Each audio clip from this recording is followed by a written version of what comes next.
Yeah, I think that should be good. We had a couple of other people flow in. Again, if you just joined us, the agenda is in the voice chat, so feel free to open that up and check it out.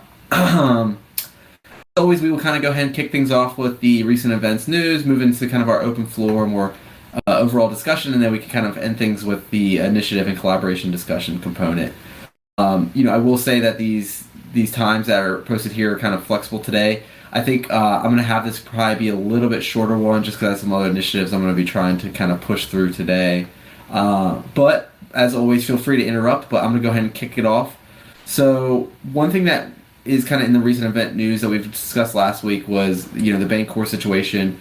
I know we've discussed this previously, so I won't get into that fully today, but there's some information embedded in the link within that text there for anybody to check out who's not aware of that. But in light of that, I will be posting a proposal to basically withdraw our funds from the Bancorp position, just because, again, the spirit of risk mitigation in this crazy world is probably a good move to do. Kind of along the same lines of risk mitigation. So we've discussed our scenario with Maple Finance. Obviously, there's nothing in particular that we're necessarily worried about, but just because they're under collateralized, they have a little bit more potential credit risk. We have gone ahead and posted a proposal which has passed, I think, almost unanimously. I think there was just one person who voted against it. But basically, to continue with the withdrawal of those funds from that position and any subsequent earnings from it as well. So I believe that passed the other day, and so we have gone ahead and initiated that. I think that on the 12th, the 13th, we will be able to hopefully withdraw the funds. It's going to be dependent on how much has been repaid to those pools in that time frame. So we did our best, the Treasury team, to analyze, what's the best chances of getting some success from our withdrawal based off of the repayment schedule, and we have some other things in the works to hopefully maximize our probability of success there. So just know that those funds, it's about 3.5, a little over 3.5 million USDC that's in that position, as well as I'd say anywhere between $60 to $100,000 in Maple rewards. So another position that we are just going to be closing, hopefully soon, as soon as possible, to mitigate as much risk as possible. So really, the only recent events news, again, I try to keep it light today, deliberately. But does anybody else have anything that they've seen in the space, or just that may pertain to what we're doing that they'd like to talk about? I did just want to point out that the Wonderland Sifu investment was approved by like 89%. If people hadn't seen what that was, I believe Wonderland is throwing $25 million at Sifu to let him manage some amount of funds. Only in crypto. Only in crypto. Only here. Oh. That's good ad. That's crazy. There was a lot of FUD circling around him back in November, and people didn't want him near the project at all. So, I guess people like to prioritize just growing the size of the treasury. But yeah, not something we'll be doing here anytime soon. At least in my opinion. I hope we don't. But yeah, so that's a good ad. Did anybody else have anything that around the crypto Twitter world, or just anywhere else in general, that they'd like to discuss here from a news perspective? Okay. Moving on to the open floor section. As always, if you have a protocol or treasury dashboard, or just really anything that you'd like to see to gain further real-time insight, we can have our master stubs go ahead and create that. So feel free to use that link there. One other thing I just wanted to ask, and I think I know the answer, but Starfire has been working through this optimism proposal where we will hopefully be applying to receive some funding from them, because they're basically trying to spur activity on there. And so I think we could be well aligned there. So we've started the process of writing a proposal, and right now we were just going to kind of verify what we believe is. Does anybody have any insight about optimism? Like, you don't need to set up a separate address for that. Like, it just is linked directly to your main ETH address, correct? Do you have any insight there? Yes, I believe that is correct, but I don't have direct insight, but that sounds correct. Okay, and multi-sig shouldn't have any impact to that, right? No. Okay. Yeah, I knew potentially a dumb question, but I figured it'd be better to not mess up, because I know there was something that was going on with Wintermute and that whole debacle. So just want to kind of confirm in a larger group there. And then I guess another thing that we can hopefully have some larger discussion around, but we did post the Q2 report last week. It's about 80 pages long. I hope everybody had some time to kind of review that and kind of formulate some questions. But we can go into those questions. But I would also love to hear anybody else's general thoughts about it. What would they have liked to have seen added? What would they have liked to see removed? Whether it was just excessive or if there was lack of detail somewhere. Does anybody have any thoughts about future reports and things we should include? Okay. Well, sounds like it is completely perfect, so I appreciate that. Um, and then the other thing that's in kind of the open floor section I wanted to hit on was just the Treasury Charter, and I know I gave a sneak peek of that last week. I know it was embedded, I guess you could say extracts were embedded in our Q2 report, and you can see the link to that there.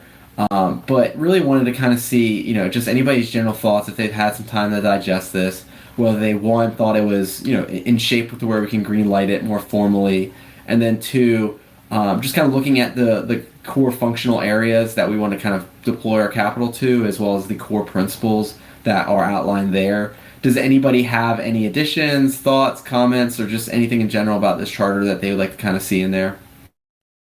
Hi, this is Danilo. I'm popped in here from Rocket Pool community. What's up, Danilo?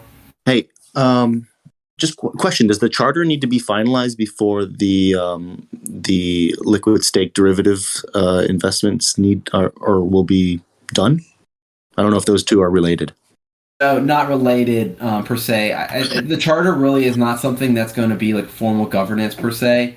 It's going to be more of just like a guiding light that we can all work towards. That basically establishes, as I keep saying, like almost like a North Star shared culture vision around what we identify our treasury as. So is this something for our governance, our SOFONs, which is a committee of our, I guess you could say, different governors, to kind of look at to say, hey, this action or this set of actions does seem like in line with what we hope to accomplish when we take a step back and look at what our North Star is. So this is really kind of broad, high level commentary or discussion around where we want to go. And then we will, yeah. So no impact there, but then we will also have a treasury management framework coming down the lines. But everything that we have in our ETH deployment proposal, especially as it relates to our Rocket Pool investment, should be in line with that treasury management framework. So once it's released, it shouldn't have any retroactive impact, I guess you could say. Cool. More of a mission statement than a prereq. All right. Exactly. Cool. Yep. And I don't know if this should have been in the prior section, but there's just small news out of Rocket Pool. I don't know if this is the time or place. Go for it. So we hit 200,000 our ETH over the weekend, and we hired a community manager who's very well skilled. He's got a couple Medium posts on there, and he's just got onboarded. So, Matt, I meant to tell you that earlier, that he's probably going to be the go-to guy because the devs are just doing dev stuff, and they they hired a community manager to help with the marketing and the communications. So, well, I appreciate the heads up there. Yeah, feel free to kind of create a group DM with us. I know we're going to be doing some co-marketing around our investment, or at least had initially planned to. So I know I had touched base with somebody else on the core team. So yeah, if you could just intro to me, that'd be great. Will do. Thanks, man. Thanks for stopping by as always, sir.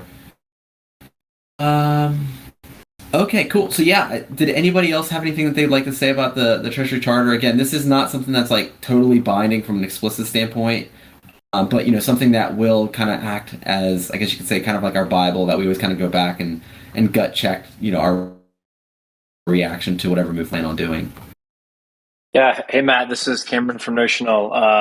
Happy to be popping in. This is my first Treasury Council call. So, cool to see what you guys are doing here. I took a look before the call at the charter that you guys are talking about, and I guess no real suggestions or anything like that necessarily, but just some commentary that it's pretty cool to see you guys, I guess, and you guys' focus on how you guys are thinking about treasury management.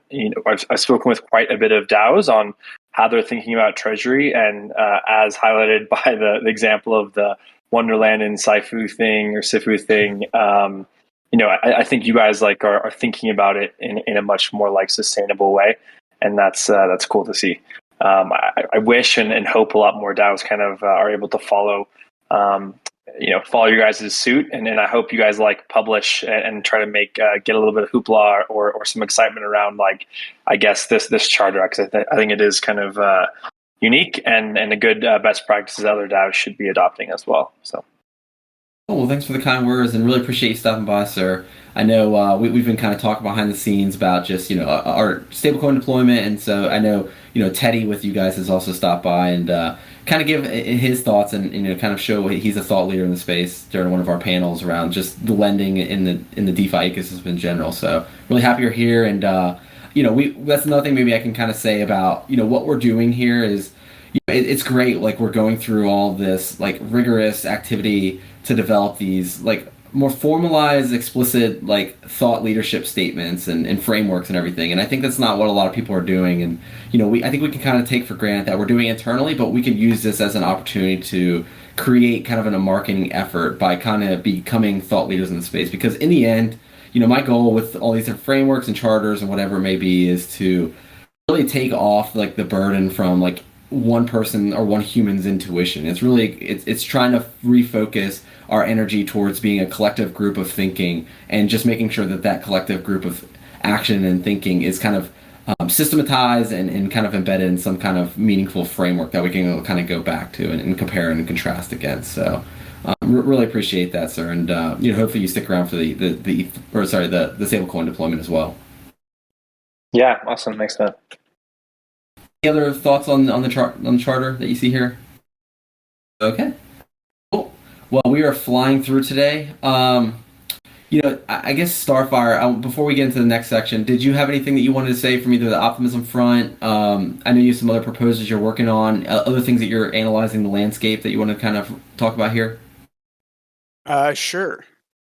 So we should get the optimism proposal on the forum by the end of the day, which is exciting. It's been a couple weeks in the works, and kind of glad to send that off.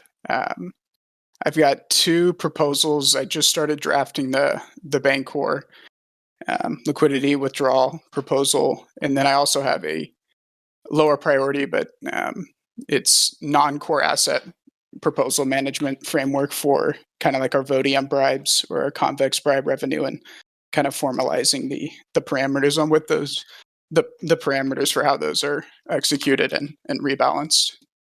And then stablecoin deployment, still working on that, just kind of sorting through everything and prioritizing.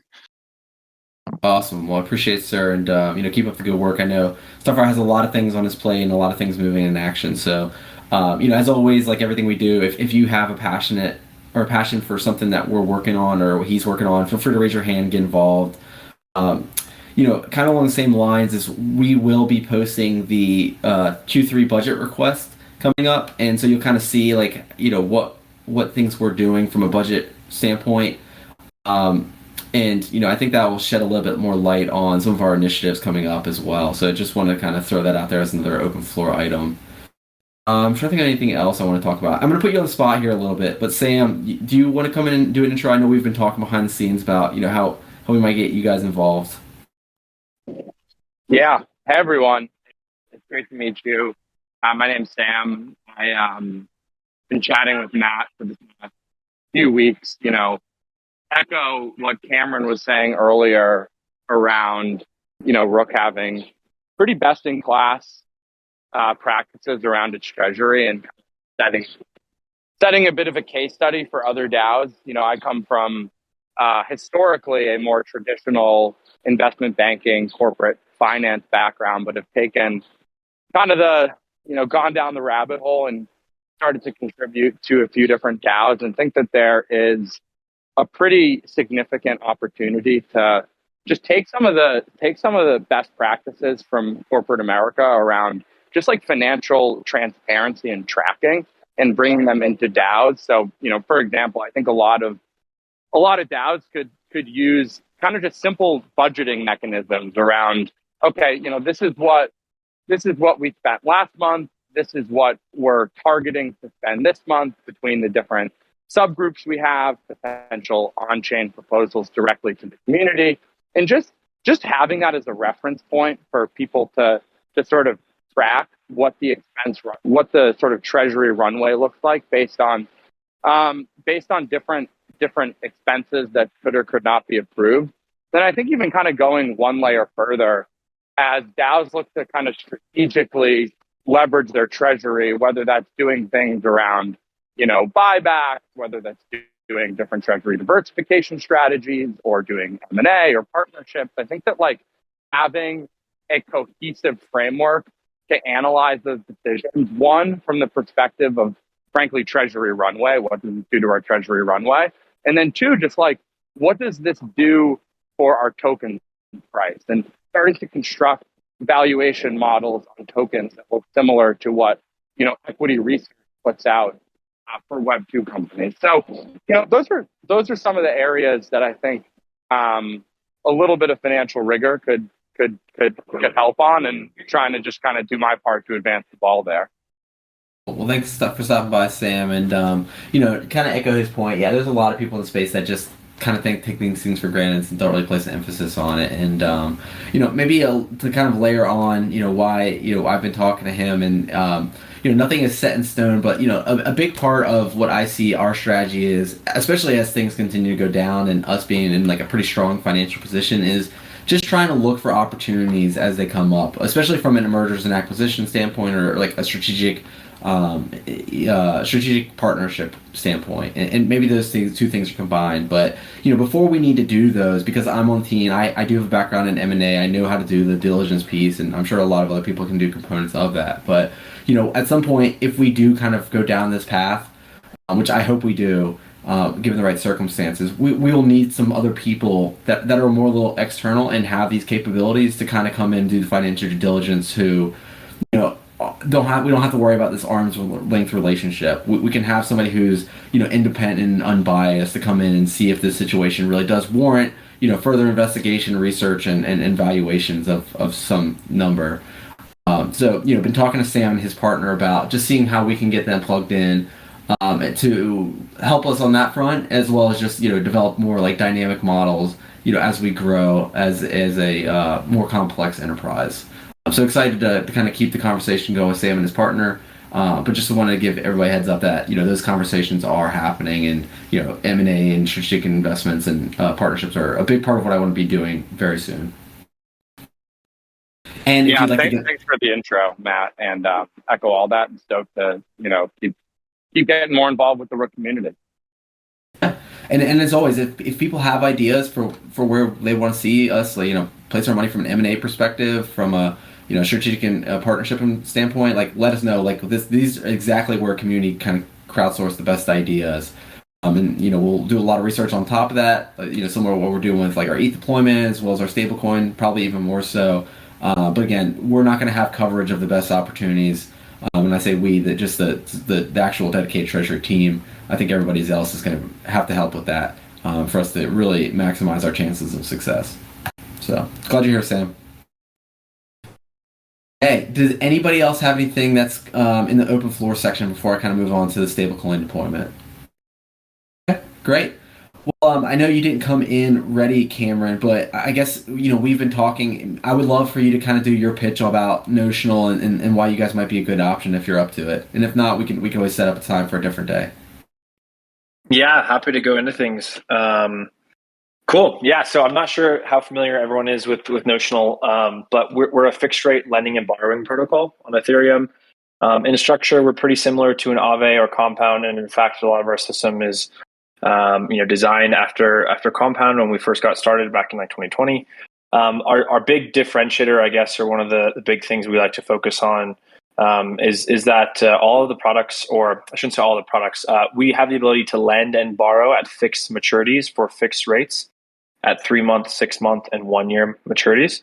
So what that means is if you lend on Aave or Compound today, you're getting a variable rate, and you don't it makes it hard to predict out what your returns are going to be from that position, as those rates can fluctuate pretty drastically. That being said, they somewhat hover around like 1 to 3%, so to speak, but they can spike and go way down and stuff like that. We've seen them compress across the board, similar to rates on notional even. But anyways, I digress a little bit. But the point is that on notional, you can lock in your rates and your terms. They're fixed. Your positions are also fully liquid. So even though you may lock in for a 1 year maturity at a fixed, like let's call it 5% rate, you can exit that position at any time. You'll just get the pro rata interest that you've accumulated since entering the position. And I think that's kind of like the super quick high level, I guess, on like what notional is. We've seen some other protocols deploy directly into notional, like Yearn most notably in their YDAI and YUSDC pools, deployed about $50 million at the time into notional pools, specifically for some of the same reasons that the Rook Treasury might be interested in deploying into notional, and that is essentially stability in return. So like dampening the return volatility for YDAI and YUSDC pools. In Rook's case, it would be to know with certainty like what the returns of a particular position are going to be. I think that gives a good primer on things. Cool, I appreciate that. Could you maybe talk a little bit high level about like the trustlessness level and the decentralization of notional? Just because that's one of our big attributes that we kind of analyze when looking at different protocols where we can get some yield in this situation. Yeah, of course. So I guess with notional, some of the things, again, like somewhat similar to an Aave or a compound in like our structure. And so everything on notional, when you are lending to notional, you're lending to a pool of capital. There's no counterparty risk from that perspective. So you're not lending directly to an individual or an entity, like you would be on something like Maple, for example.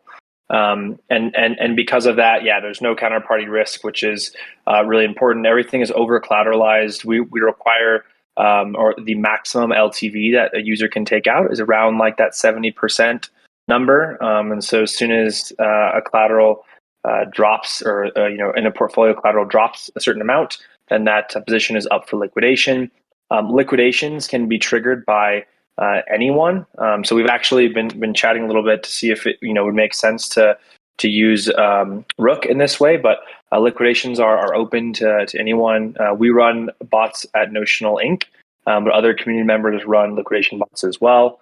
As far as like our protocol parameters, from the interest rate anchor interest rates, the collateral factors, all those types of things are all things that can be changed and introduced or canceled or whatever from our governance process. We have a similar governance process to other DAOs out there. Anyone can propose things to the DAO and will go up for community vote and be implemented by the core team. I will say, compared to some other DAOs, we aren't as far along as like as like the end goal in like this path of progressive decentralization, but we're certainly headed there and have implemented a lot of those things to date already. So, Matt, I don't know if that was kind of what you're looking for there. If there's anything specifically that you think would be helpful to touch on. The structure and the level of decentralization, trustlessness, and just the mechanics of protocols, operations to Maple. Just because like now that we've seen like when things go wrong, and like the mechanics of how they operate to pull funds, it's really kind of shown a light to like the differences in what you call like DeFi versus like pseudo DeFi. So that was really helpful, I guess, to compare and contrast there. So. Yeah, that's a super good point, right? Like it's it's funny, we've been banging our drums for a long time on like the difference between DeFi and CeFi and even the Maple guys are great. I think they've built a really great product, and I think they're going to continue to have a lot of success. It is though important to recognize like just the difference, I think, on like what they're offering compared to what we are offering at Notional. Like they are entirely two separate beasts. And for a lot of folks, like that risk profile doesn't make sense. If I guess, like how the yield generated and how the redemption process works and what your counterparty risk is and all that kind of stuff, which are all obviously important things to to keep in mind, but a lot of people don't necessarily have that knowledge, I guess. And so it's interesting, in the recent, obviously, 1 to 2 months, we've seen a lot of blowups. I think they're going to continue to happen, and it's going to put into light the importance of where is yield coming from, what is the counterparty risk, what is your redemption process, all those types of things. Got it. Really appreciate that. That's super helpful. Yeah, to Cameron's point earlier, we are talking to them a little bit at a high level about, what can we do on the liquidations front, similar to what we're doing with B protocol. Maybe an easier integration here than that. That's a little bit one-off. But, I think that there's probably more to explore there, as well as just is it a good place to kind of park for yield? So we can continue doing that throughout this process. And again, Cameron, really appreciate you stopping by. I think you guys are definitely a very viable option for sure. Cool. Yeah. Thanks, Matt. Happy to chat with you guys. Well, I know from a stablecoin productivity standpoint, really we're still in the researching phases of just kind of dividing and conquer the different options that, let me drop this here, that we have on the stablecoin matrix. So just need on our end for the people that have kind of volunteered to contribute, just kind of pushing ahead on doing that research, myself included. But I guess maybe while we have a group, I guess just some things to kind of nail down. And I know we asked some fundamental questions last time, but I guess my fundamental question number one is, does anybody have a better feel for what they would like to do from looking at the amount of idle stablecoins we have? What percentage of those should be deployed into these different protocols? For reference, our ETH deployment, we're deploying about 75% of our ETH. My personal opinion with stablecoins is to hold a little bit more close to the chest, just because, again, these are stable assets, and we want to make sure that we have them as we absolutely need to, for whatever that may be. My initial feeling is to do much less than 75%, but maybe since we have a group here, getting a little bit of soft consensus around what other people think about how they've used our stablecoins to gain yield versus just kind of having idle and ready to go. Far, why don't you chime in on your thoughts? Yeah, I actually just unmuted. My initial thought, and I've said this a couple times, is I think our stables are kind of like our gold, and we should protect it. But of course, gold sitting in the ground, isn't going to do you anything. There's some parable about. Anyway, I think it's better to make them useful, but to make them useful in places where we feel safe with them. So I think, it's researching and just doing basic due diligence on some of the more common household name lending protocols, and kind of deciding on how much we want to send out. Thank you. Anybody else have any strong thoughts on top max allocation percentage? If not, I have another question we can kind of dive into. Okay, well, we'll leave it to the Treasury team then to kind of determine that a little bit better.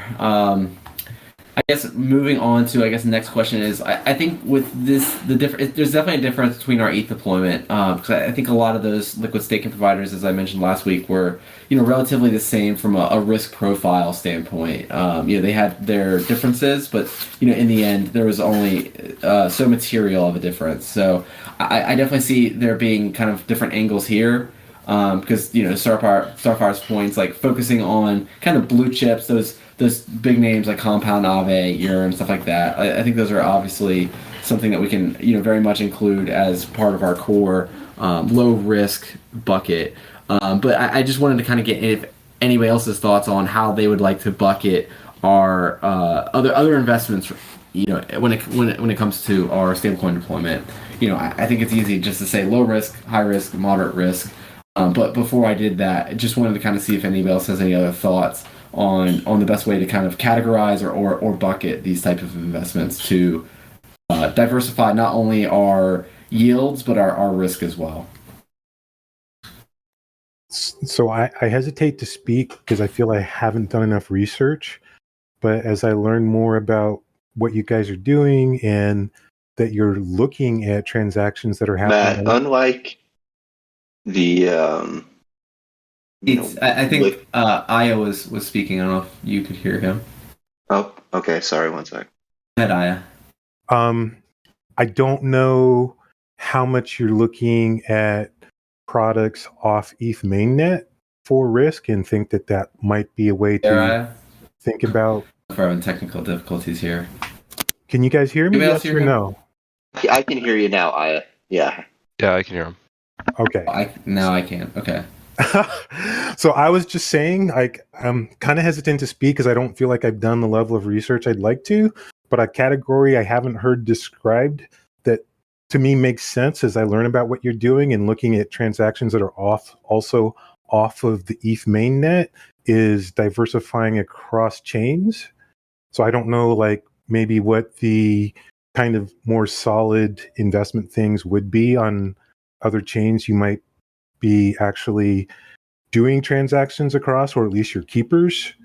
If I got that right, even, but I think I'm getting the idea out because I haven't heard any mention about deploying money that didn't seem like it wasn't on ETH mainnet. That's what I was really trying to talk about.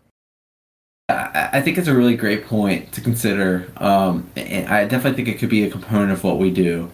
My thought from a governance and execution perspective really comes down to the fact that, like, for us to do research on a protocol, it's pretty cut and dry to some degree because it's all the ones that live on ETH main chain, or even maybe a layer 2 because they adopt basically the security mechanisms. But from other chains entirely, I think what we'd have to do is like a fundamental building block perspective is really have, like, similar to what we're doing here, is have a full in-depth research on what we feel is the security models, the likelihood of there being breach, or downtime, or just whatever it may be. I think we've seen with other chains, and this is maybe not the best chain to use, but we've seen a lot of downtime with Solana. We've seen protocols on Solana, basically try to seize control of somebody's funds, and so there's those things to be concerned about, and maybe some of those are viable things to happen on main chain as well. We're just not aware of those, but I think before we would do anything meaningful from a asset deployment on another chain perspective, we would probably need to have a very in-depth understanding of the security and our overall strategy on these other chains. But again, I'm very open to it. But does anybody else have any thoughts on this? I personally don't put a lot or any significant portion of my assets on a different chain. And that's very specific to my own personal kind of risk management strategy. That's not to say that, mainnet stuff haven't had their own share of issues. But I would have to be convinced pretty hard personally to see why we would choose to bridge funds and then deploy them. But yeah, I'm open to hearing whatever. Yeah, I feel like a lot of these other chains aren't battle tested per se, and I think the only reason we would want to be looking at other projects on EVMs, for example, is if we're looking to form some partnership or whatever. For example, let's just say GMX had a lending platform and we wanted to do something with them. Maybe we could use their pools or whatnot and deposit in them as a sign of good faith or somewhat. Yeah, I'd agree with that. I think if we have the opportunity to secure additional order flow by integrating with somebody, and to do that, we need to kind of park our assets there. I think that definitely could be very much part of our strategy because it's very mission aligned. But if it's just yield because it's a little bit juicier, I do think that everything needs to be analyzed from a risk reward standpoint, right? And if we have there's another chain that has higher perceived security risk for whatever reason, that's obviously going to impact that ratio. But I do think that it's probably a worthwhile effort for us to do. By that I mean really kind of take a step back and say, okay, right now we're kind of in a lull from activity on other chains, but if we do believe that this will be a multi-chain world, which I think that there's maybe disagreements on or support for, we need to do that as well. I think we want to be thought leaders here with regards to our not our crypto philosophy, but from our treasury management philosophy, and just be thought leaders in the space about how we move throughout the ecosystem. And that's different ecosystems. And so, I do think at some point we can maybe, and I don't know if it's strictly in governance or strictly in treasury or what it is, maybe it's a more comprehensive approach, but really take a step back and analyze all these different chains so that way we can position ourselves accordingly if we do feel that one chain is primed for a lot of growth where we want to be. I don't know if anybody else has any resources that one does this already or is familiar and really kind of strong at that, but maybe a good research project for us as a community. But I guess unless otherwise said by anybody who's very passionate about it, I think what we will plan to do from another layer or chain perspective is I think with optimism we see an opportunity to basically get paid to identify what our strategy is there and to position ourselves accordingly. So it's kind of a no-brainer if we can secure those funds. And again, it is part of the Ethereum ecosystem and still adopts its security. So I think that Arbitrum, Optimism are kind of low-hanging fruit, at least initially in my mind. Again, this is not the teams or just the rest of the community, but this is just my own personal opinion. But starting there is probably the best place to go from deploying our assets and just positioning ourselves accordingly. Did that answer your question, Aya? Yeah, and just so everybody knows, like I'm an idea guy, and not all of them make sense, and especially when I don't feel like I have enough of the groundwork to even pretend to make good suggestions. But ideas come through, and I just, sometimes I want to put them out. Other times I'm like, I'm going to just shut up here. No one shuts up here. I think again, the best ideas are going to be this one that are crowdsourced, and people that are probably not familiar with us are going to probably come in and have the best ideas because they're thinking outside the box. They're not embedded, and especially myself. They're not completely embedded in all things ETH, all things Rook, right? So I encourage everybody to kind of come up and speak their mind, even if they feel it's a stupid idea. Like if they don't feel comfortable doing it in front of the group, just DM me privately. I'm not going to think any differently of it because again, I think some of those are going to be the best suggestions, or the ones that people think are the ones that are the least likely to be viable. But really appreciate it, Aya. Okay, cool. So I guess we were talking about like classification or bucketing of how we deploy our stables. So obviously, I think, in my personal opinion, having kind of a low risk core of just the ultimate blue chips is probably a good approach. And I don't know what percentage that is, and then kind of following that up with more, I guess you could say, moderate risk ones that maybe offer higher yield. And then maybe having a very small percentage allocated towards like high risk, or should I say higher risk investments. Again, hopefully a very small percentage, but ones that we want to either position ourselves from an integration conversation, from maybe it's on layer 2, and just trying to position ourselves from that standpoint, or 3, maybe there's just a yield that we feel is safe enough, but is high enough to where we just kind of have to really kind of grab at that to some degree, as long as it's mission aligned. But probably pretty basic. But again, I think that's just kind of my thought process for how I want to structure this proposal, at least initially.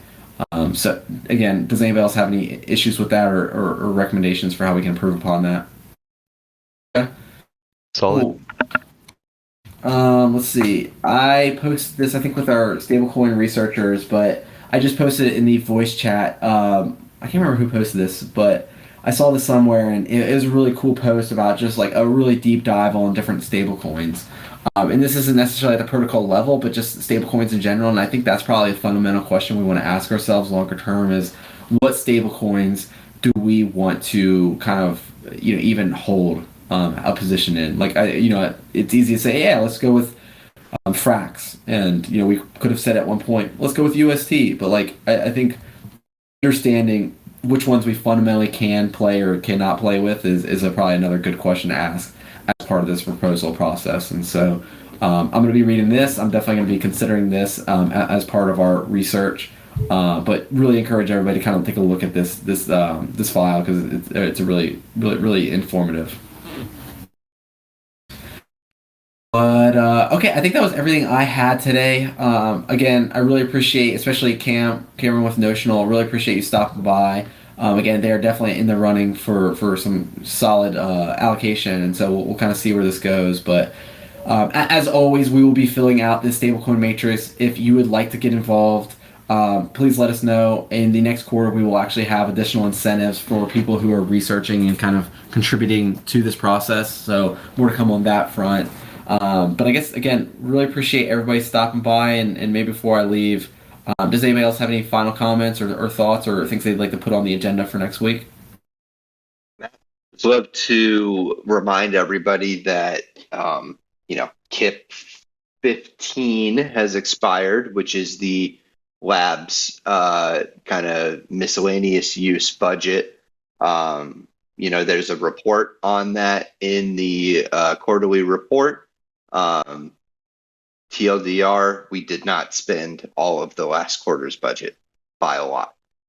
So we have a lot of leftover. We are in the very final stages of putting together that Q3 labs budget. And Matt, did you already talk about this at the beginning of the call? Am I double speaking here? I think I just briefly alluded to it, but I think it's a really good point. Yeah, so the TLDR of our last budget request, we spent like a third of what our Rook was allocated, less than a third. So we have a very large surplus of Rook. I would say we spent less than half of what our USDC allocation or budget was. So it's been really disciplined spending all around. I really haven't seen any situations where I'm like, well, that was just really reckless spending. So I think it's been really good to watch this unfold. I think that budget process was, pretty solid, but I think we're going to even be formalizing even more. I know Jason has come up with a template that I've been working off of. I now have it in basically all the directors' hands for review and additional commentary. So hopefully this should be kind of being posted to the forum somewhat soon for everybody to kind of have their eyes on and so have some really meaningful discussion around. Because again, we're not just trying to grab at money for the sake of grabbing money. We want it to be we want it to be disciplined, we want it to be systematic, and we want to have community buy-in for how our allocation of resources tie in with what our strategic initiatives are. So more to come on that front, and really hope to have everybody's eyes and voice on that. Yeah, my plan for this quarter, my section is technically called kind of growth and operations, but in it is community initiatives as well. And so I plan to kind of be building some more kind of engaging, exciting, entertaining aspects within our community, making sure that folks are, here, happily contributing. And I think that some of the stuff we'll, be talking about over the next quarter will hopefully bring, a little bit extra kind of, value to folks outside of, getting to contribute in the DAO and, staying updated and being a token holder and participating in governance. Outside of that, we really want to make sure we invest in the actual community themselves as well. So. Absolutely. Appreciate that, Deeds. Jason, anything from your end, from a house cleaning perspective, that you want to say that's more kind of treasury related? No, I think we've talked about it all with this budget. That's kind of the focus right now. Okay, great. And I guess maybe one last thing before I let everybody go.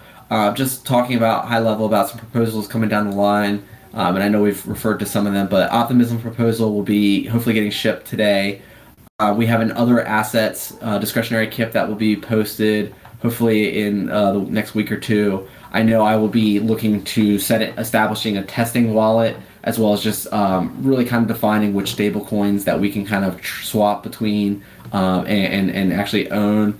And then I'm sure I'm forgetting others. The Bancorp proposal is coming down the line as well. Starfire, am I missing anything from a treasury perspective? I think you got it all. And that Bancorp proposal, hopefully, Jason, I can get that to you guys just to have you guys kind of look over it by tomorrow afternoon. Sounds good. Well, I really appreciate the time today, everybody. And again, go to a governance workshop at 3 p.m. Eastern tomorrow. I believe it's still then. And really excited to kind of keep things moving forward. And really, again, appreciate you guys being here. Take care. Bye. Thanks, Matt. Yeah, man. Thanks, Matt. Thanks, Matt.